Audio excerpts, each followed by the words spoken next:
Hey YouTube, it's Old Prime 13 coming at you with another Transformers video review, and it's finally time to do our 13th and final Prime from the Age of the Primes line, being Liege Maximo.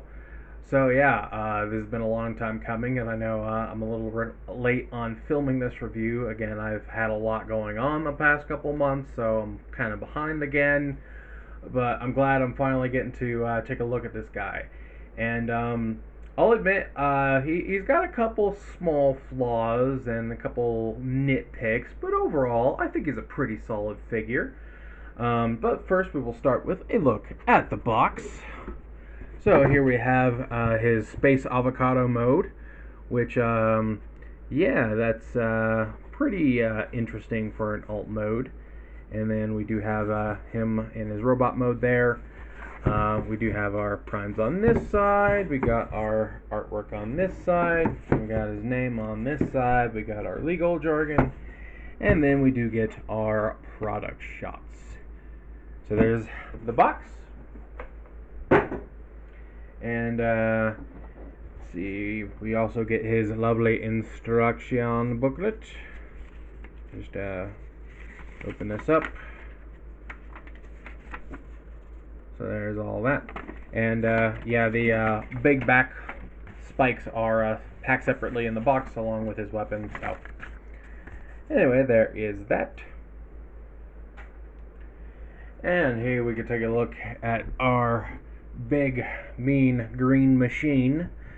And it's an interesting interpretation of Liege Maximo as he appeared in the G2 Comics panel. He does have a few, we'll say, creative liberties, like how these spikes are behind his head and not like part of a giant head crest. He does have like a little sculpted mouth above which I guess you would call this like a beard, rather than it being like a big like red. How do I describe it? You know, like when a transformer talks and like this part would light up instead of it being like an opening and closing mouth, because he does have a sculpted lip here. Does have those interesting silver wires. They did opt to not paint the ones on his legs, unfortunately. I am thinking about getting one of those silver paint markers and going over these, because I've seen some other people do it and it does look a lot better. These horn pieces are soft plastic, as are the tips of these big ones, as well as these shoulder pads, which I'm sure plenty of people have come to understand that these pop off easily. I'm not going to glue these as of yet. I am certainly tempted to. I know there's like a 3D printed kit out there that makes, I think, either new shoulder pads or a new mounting point that's a little more secure. I think it's a new mounting arm that plugs in to like these parts here, these 5mm ports. But yeah, for the most part, they don't fall off like super easy. Like when you're moving them around and stuff, it's more like they get bumped off in transformation. And as I say that, this doesn't want to stick back on. There we go. So it's kind of depends on how much that annoys you, kind of thing. But I'm gonna wait and see, because I've been getting a lot of the DNA kits for these 13 primes, so I'm gonna wait and see if they do something about those shoulders. It's very likely. But yeah, going around the back, we do have some more nice details. We get some more of that sort of bluish hue silver there, and some regular silver there on the backpack. We do have his avocado teeth, and some more silver detail there on the sides. This is one thing that does worry me about long-term longevity, is the fact that his heel spurs are transparent plastic that are also on a, I don't know if you would call that a soft ratchet or a fooping hinge, but the fact that his heels are clear plastic does leave me with a little bit of concern for his long-term use. But yeah, there's a quick look at the figure. He does also come with his weapon and the 3 liege darts. We'll pop these out. I feel I should point out that there have been a lot of posts online about people getting like through like one dart and then two duplicates, where instead of getting the three separate ones. I'm not sure if it's like a specific dart or if the factory was getting them mixed and matched or what, but you are supposed to get three separate darts. You get this one that's sort of got the spikes along the side. You got this one that's got like the weird orbs on the side, and then you got this like big potato one. So actually, it's more of a corn cob now that I look at it. It's got corn. It's got corn on it. The corn missile. And here is the blaster itself. This part is on a hinge because it does incorporate to his alt mode, which is nice. Does have a little bit of clear plastic, but it's all one solid piece, so it shouldn't be too much of an issue. And I do believe these are blast compatible. So yes, you can do plenty of Daka action there, and if you use the smaller ones, you probably could get all three barrels going at once. Let's see if we can fudge it with one big one. Yeah, so you definitely get plenty of blasting going on there. Put these back together real fast. And speaking of which, these on his back, these thrusters, are also blast compatible. So, and they are in the perfect position for jet package. So there is that as well. But we'll go ahead and put these darts back in their little slots. That one's kind of hollow on both sides. And this, and then I like to put the fat one on top in the middle with the hollow part facing down. Like that. Make sort of a little triangle shape out of them. And of course you can hold his weapon in his hand if you so choose. So there is that. And speaking of weapons, he does actually have the flip-out cannon hand, which I think it goes... I think you're supposed to flip his hand up like this, fold the thumb down, and then it should rotate... Or was it this way? Okay, it was this way. And I think I got the hand flipped the wrong way. Let's try it this way. Nope, don't open your hand. Rotate your hand. Yeah, we're gonna have to use both hands for this. Oh, come on. It's not even that stiff of a joint. It's just like the fingers are wanting to move more. So yeah, you can give him his cannon hand, and I think this is blast compatible. Yes. No. It looks like it would fit, but the teeth grippy part is too deep in there. But there is another thing you can do with his weapon. As you can see, there's this big red circle on the back, and that actually does plug in. So if you want to give him a more like Bay versus cannon hand, you can do that as well. So you have some options there, which is neat. Neat niece. Yes, he has a niece, I'm sure, somewhere. She's in another galaxy. Anywho, let's get this straightened out so I can finish him off. So now that we've discussed that, let's go ahead and go over his articulation. So his head is on a nice ball joint. Well, no, it's not. No, it's only on a forward and backward hinge, it looks like. It does swivel. No, it is on a ball joint. It seems like it doesn't have side-to-side movement because of the way his head is shaped.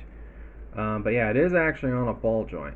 All his little horns in the top of his head are a softer plastic. He's got a lot of that softer plastic. You can actually see where it like attaches, or where it's that part is separate.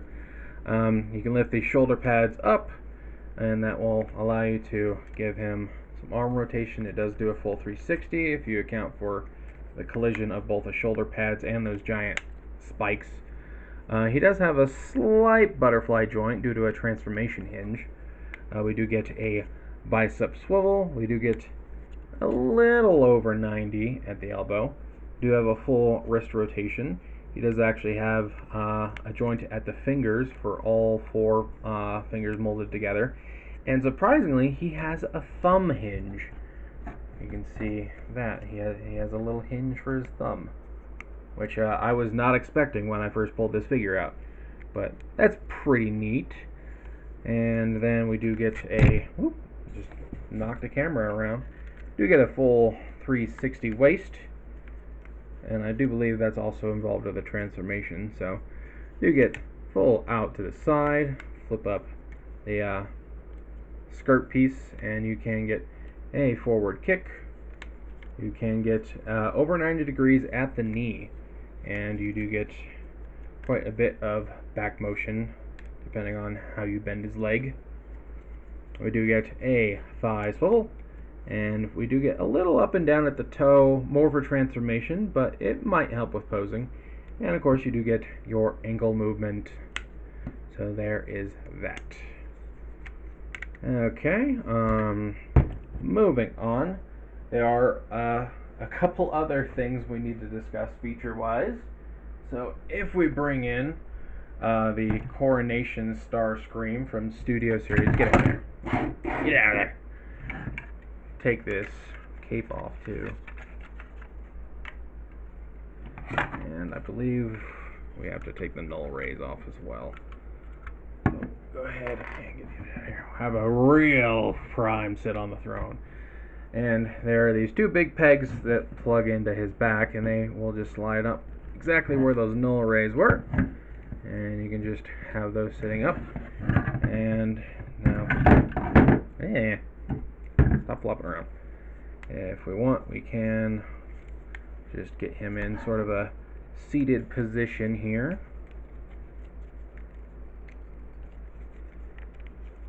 Get him like this. And he can sit upon the throne. So there is that as well. Go ahead and get him straightened out.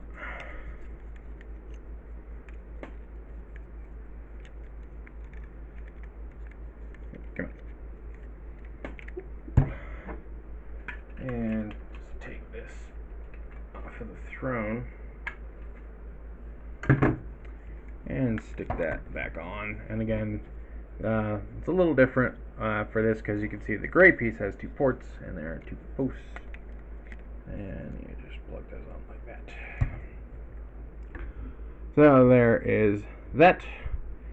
And now we're going to do a group shot, but I'm going to have to scramble around to get them all there, so we're going to do a quick cutaway.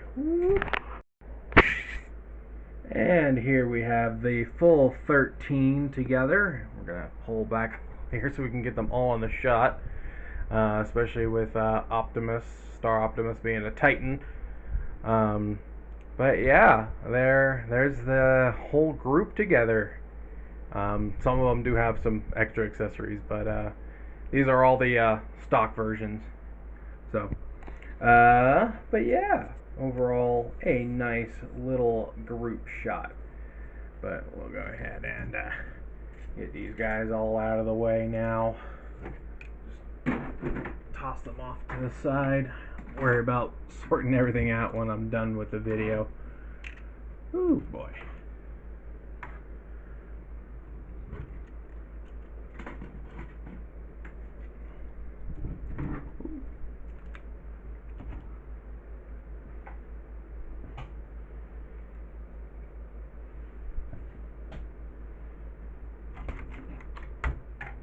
Alrighty. So now that we've gotten our group shot out of the way, I think that's everything for the robot mode.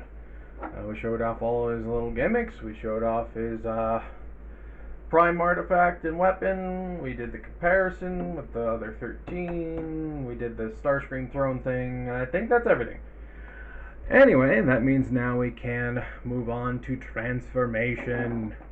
So we're going to go ahead and start by these little horns here. What you're going to do is you're just going to pull them slightly to the side, and that's going to let you rotate them back.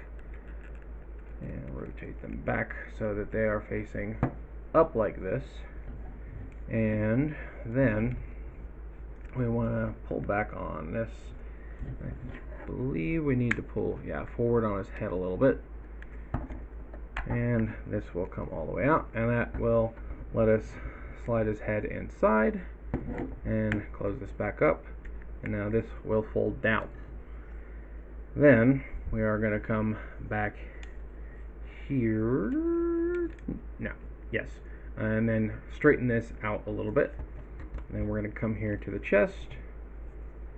And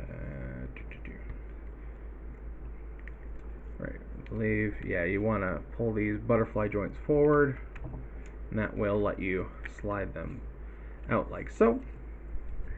Then we are going to fold these arms underneath, and we want to fold them around like so, so that the painted green side is facing inward, because there's a little tab here on his elbow right here.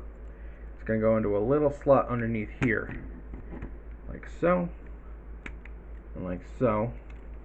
And then you just want to have his arm or his hands in the sort of droopy monster sort of orientation. Then this, I believe, yeah, we got to separate his waist. It's just clipped in. Oop, yep, see, there goes one of his shoulder pads. Just kind of, it's one of the few annoyances with this guy. It's really that and my concern with the heels are the main things. Anyway, we're going to bring this back, and it does foop into place. And then these are going to come down. Then, actually, I think before we do that, we're supposed to rotate his waist 180. And this keeps trying to bend when I want it to stay straight. Take that back into place. And now, we're going to bring his legs down, like so. And we're going to fold his feet up, and then bring those heel pieces down, like so. And now we can take these side pieces. I don't think they're actually tabbed in. I believe they're just on a little armature that's like soft locked into place. Okay. Hold on.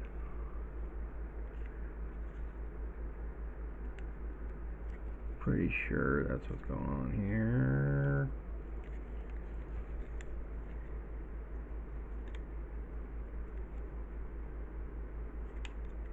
Come on.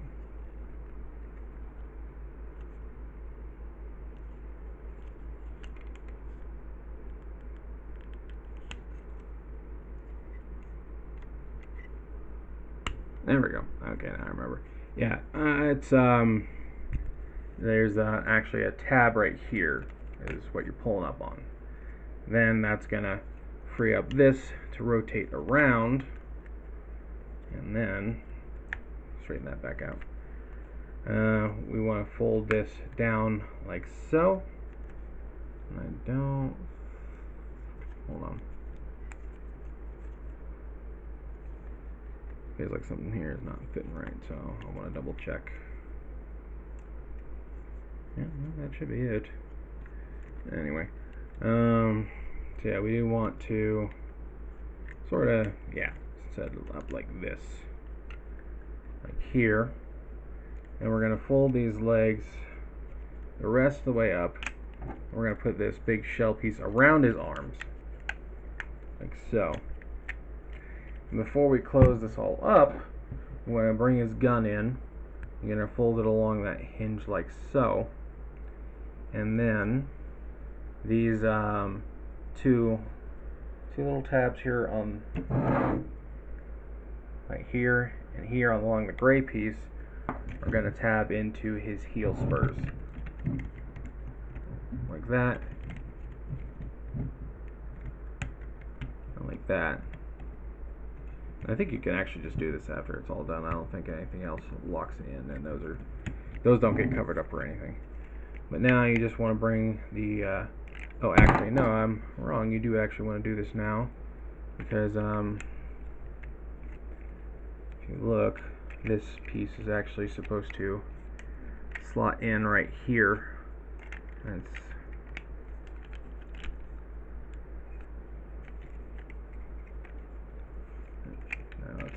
wrong side of his hand.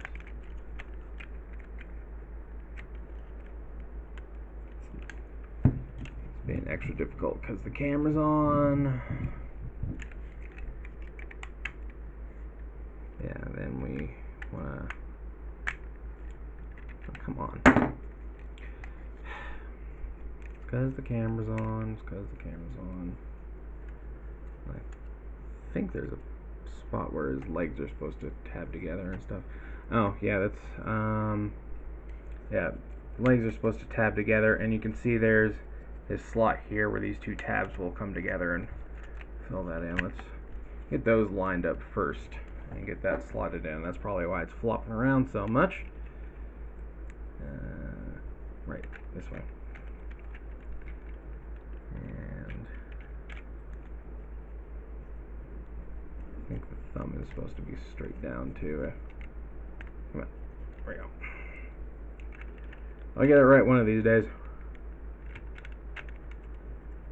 And so now I make sure to slot those in underneath like that. And now when we close this, it shouldn't flop out of the way.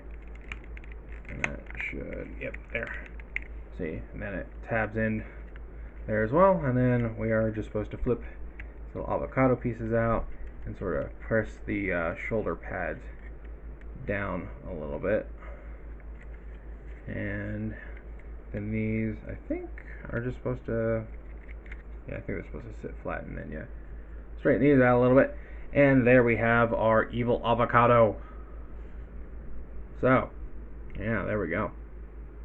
And again, if you wanted to, you know, take these off and do some sort of blast effect, or, you know, have them launching with the effect parts, you can do that. We do get some blast ports here, and here, and back here. And again, you can do the thrusters. Give me the whole thing. Give it. You do the thrusters, effects. So there's all that. And we'll do a couple quick size comparisons. Here he is with the DNA animated prime set, just to give you a size comparison with a full third-party figure. I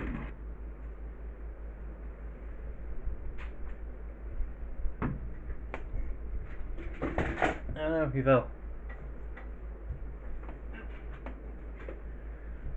Here he's next to Galaxy Shuttle / Astro Train. I should probably lower this a little bit. Make sure you guys are getting the full picture there. So there is that.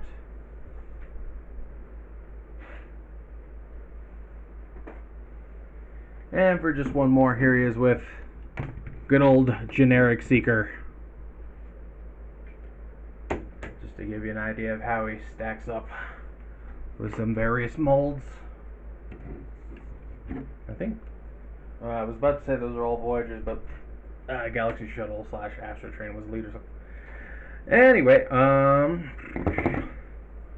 so yeah, this guy definitely comes with a lot of features.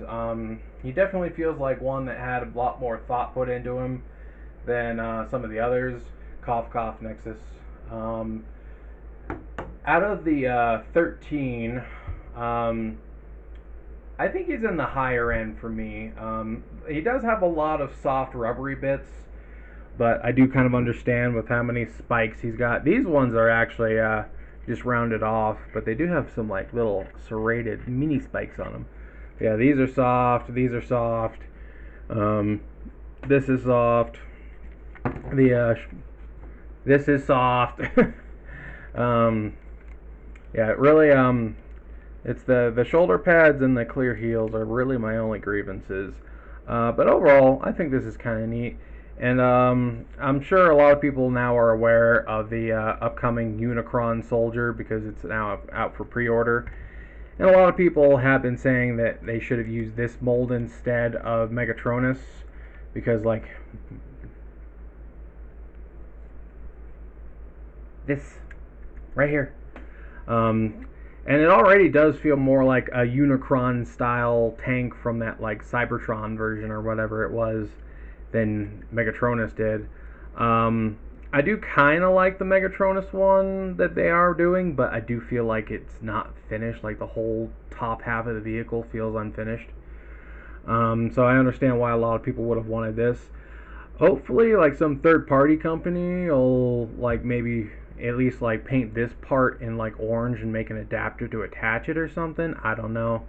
We'll have to see what happens in the future, but I do hope that this mold gets some reuse somehow. I did want to compare this with the little Prime Changers Quintesson, but I actually sold mine off, so I don't have it anymore. But I think it would have been cool to see them, because he does very much resemble the Quintesson mothership from Transformers 1 in some regards. But I think that's really all I have to say for the most part. Oh, recommendation. I think he's worth picking up. He's definitely far from the worst one. He does have those 2 issues. 3 if you really don't like rubbery bits, but I think he's within like probably the top 5 of these guys. But yeah, I think he's worth picking up. Especially, if you're trying to complete the 13. That's pretty much the only reason I ended up getting Nexus, was because I was trying to complete the full 13, because he was the only one I was missing besides this guy. So I was in for a penny, as it were. But yeah, I think this guy's a decent figure. I'm sure that at some point he's going to get like an upgrade kit to fix the shoulders and maybe adjust a couple other things. But the big thing that I imagine they're going to do is like some different shoulders, or shoulder pads, I should say.